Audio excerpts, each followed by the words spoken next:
হাই everyone, recipe ভিডিঅ'লৈ পুনৰবাৰ আপোনালোক সকলোকে স্বাগতম জনাইছোঁ। মই পুনৰ আপোনালোকৰ মাজলৈ লৈ আহিছোঁ এটা ধুনীয়া আৰু অতি সহজ ৰেচিপি।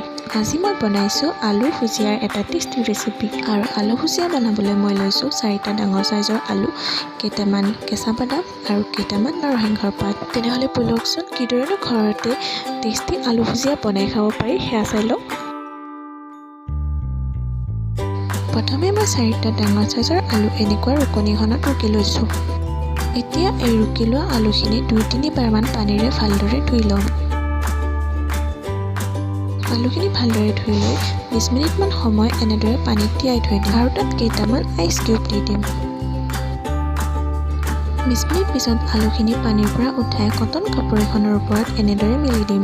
এনেদৰে আলুখিনি কটন কাপোৰৰ ওপৰত থ'লে আলুত থকা পানীখিনি ভালদৰে নাইকিয়া হৈ যায়।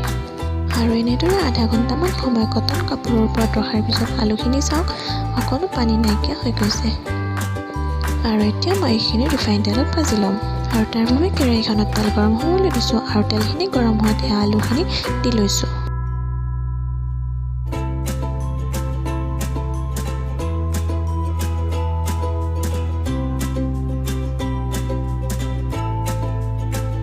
এতিয়া এনেদৰে গেছটো ল' ফ্লেম কৰি 2 পৰা 3 মিনিটৰ কাৰণে আলুখিনি ভালদৰে ভাজি ল'ম।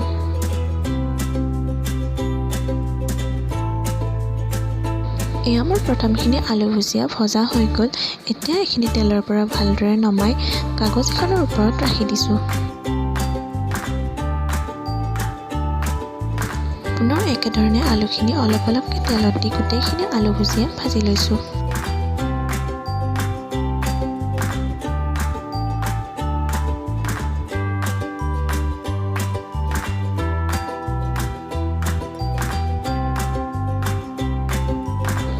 এনেধৰণে মই গোটেইখিনি আলু ভুজিয়া ভাজি ল'লোঁ। এতিয়া সেই একেখিনি তেলতে মই কেঁচা বাদামকেইটা ভাজি ল'ম আৰু বাদামকেইটা ভাজোঁতে গেছটো ল' ফ্লেম কৰি ৰাখিছোঁ। এনেদৰে 2 মিনিটমান ভজাত বাদামৰ বাকলিকেইটা ফাটি ফাটি উঠিলে মানে মোৰ বাদামখিনি ভজা হৈ গ'ল। এতিয়া বাদামখিনি তেলৰ পৰা উঠাই এনেদৰে কাগজ এখনৰ ওপৰত ৰাখি থ'লোঁ। আৰু শেষত মই নৰসিংহৰ পাতকেইটা 1 মিনিটমানৰ কাৰণে এনেদৰে ভাজি লৈছোঁ। তেতিয়া নৰসিংহৰ পাতকেইটা মুৰমুৰীয়া হ'ব।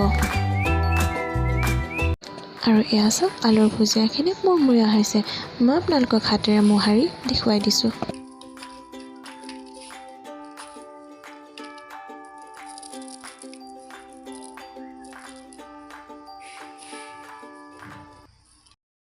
আৰু এতিয়া মই ভুজিয়াখিনিত নৰসিংহ আৰু বাদামকেইটা দি দিছোঁ।